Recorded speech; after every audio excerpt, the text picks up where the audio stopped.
एक मिनट, तो आपको भ्रामक दावे सिर्फ बाबा रामदेव के दिखते हैं? आपको भ्रामक दावे समाज में और कहीं नहीं दिख रहे हैं? कोई कंपनी नहीं कर रही है भ्रामक दावे? एक एनर्जी ड्रिंक के नाम पे आप बेच रहे हो कि उसको पीने के बाद डर के आगे जीत है, उसके बाद एक आदमी मोटरसाइकिल उठाता है और वो बिल्डिंगों के ऊपर स्टंट्स कर रहा है। ये भ्रामक दावा नहीं है कि ये एनर्जी ड्रिंक पीने के बाद आप स्टंटमैन बन जाएंगे? एक क्रीम है फेयर एंड लवली, वो दावा करती है कि 14 दिन में गोरे हो जाओगे आप। कितनों को गोरा बना दिया उसने? पूरा हिंदुस्तान गोरा हो जाना चाहिए था फिर तो। मैं ये कह रहा हूं कि आप समझ नहीं रहे हैं इस बात को। योग और आयुर्वेद जो है वो भारत की परंपरा है, भारत की आत्मा है। और वो व्यक्ति जिसकी बात आप कर रहे हैं, हम लोग कितना खुश हो रहे हैं। मुझे तो दुख इस बात पे है कि जनता कितनी खुश हो रही है। तुम्हारा क्या ले गए वो बाबा रामदेव? तुम्हारा क्या ले गए? जनता खुश हो रही है कि लाला रामदेव को दिखा दी औकात कोर्ट ने। तुम्हारा क्या, तुमने क्या जीत लिया उस पर? मुझे ये समझ में नहीं आ रहा है कि एक व्यक्ति जो भारतीय परंपराओं को, स्वदेशी परंपराओं को आगे बढ़ा रहा है, वो देख रहे हैं रोज 5000 लोगों को सामने खड़े होकर के लोग बताते हैं माइक पर कि मेरा रेमेटॉइड अर्थराइटिस ठीक हो गया। लोग बता रहे हैं कि उनके ऑटोइम्यून डिजीजेस ठीक हो रही हैं, कैंसर लोगों का ठीक हो रहा है। बस ये है कि अभी रिसर्चेस नहीं हुई हैं उस पर। आज के 20 साल पहले, 50 साल पहले अगर आपको कोई कहता कि मोबाइल से वीडियो कॉल भी की जा सकती है, आपने सामने देख सकते हैं एक दूसरे को, मानते आप? नहीं मानते। लेकिन आज आप मानते हैं उस बात को। तो ऐसी रिसर्च की जरूरत है ना। आप ये कहिए कि आयुर्वेद में और रिसर्च की जरूरत है, मैं मानता हूं। योग में और रिसर्च की जरूरत है, मैं मानता हूं। लेकिन आप ये कह रहे हैं कि अब आप विकिपीडिया खोल के देखिए, उस पर लिखा है कि ये स्यूडो साइंटिफिक है। विकिपीडिया एक ऑथेंटिक सोर्स ऑफ इंफॉर्मेशन है, उस पर लिखा हुआ है आयुर्वेद प्रैक्टिसेस जो हैं वो स्यूडो साइंटिफिक हैं। आप किस आधार पर इस बात को कह रहे हैं? कोई आधार है आपका इस बात का? आप एक जिम्मेदार प्लेटफॉर्म है, इंडियन मेडिकल एसोसिएशन, नाम के आगे इंडियन लगा लिया है उन्होंने, तो इससे लग रहा है कि ये सरकारी संस्था है, भारत सरकार उसके विरोध में।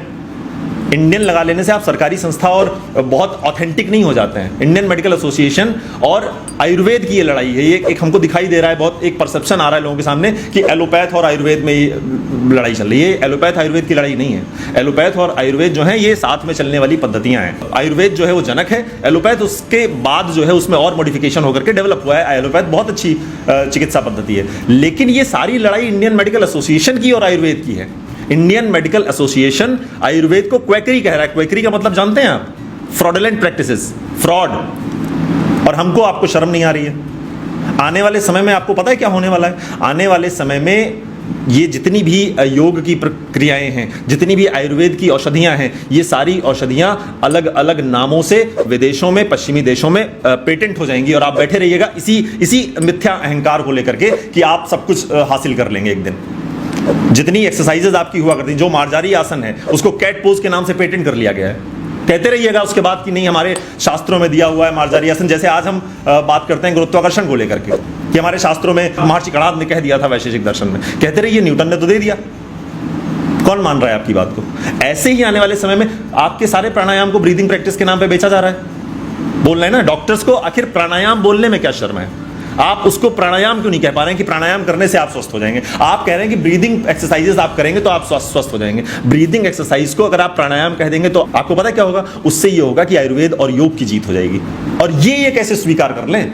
तो सारी समस्या यहां आ रही है। बाबा रामदेव या एक भारत के संन्यास परंपरा के सर्वोच्च पर बैठा हुआ व्यक्ति, ये सारे न्यूज़ चैनलों पे आप देखते होंगे, अन्य धर्मों के जब अन्य पंथों के जो लोग होते हैं उनका नाम जब लेते हैं, जैसे एक कोरोना के समय में एक मौलाना साद था, उसका मतलब उसने आपराधिक कृत्य किया है, लेकिन एक भी न्यूज़ चैनल पे क्या किसी एंकर ने उसको ये कहा कि ये साद है? सब मौलाना साद, मौलाना साद, मौलाना बुखारी, सब मौलाना लगा रहे हो। अगर उनका पद है, मैं कह रहा हूँ सम्मान दो। लेकिन जैसे ही स्वामी रामदेव की बात आती है, कितने न्यूज चैनल्स पे आपने देखा कि रामदेव को दिया कोर्ट ने झटका। रामदेव क्या है? भारत के संन्यास परंपरा का अपमान कर रहे हैं आप। कोई आपराधिक कृत्य नहीं किया है बाबा रामदेव ने। अगर स्वामी रामदेव इस देश की संन्यास परंपरा का प्रतिनिधित्व करते हैं तो आपकी ये जिम्मेदारी है कि आप उनको सम्मान दें। आप क्यों नहीं दे रहे? क्योंकि हम बहुत सहिष्णु हैं। हम ये सह लेते हैं कि हमारे सन्यासी का अपमान करो और हम सुनते रहेंगे, हम भी खुश हो जाएंगे। तो समस्या की जड़ ये है।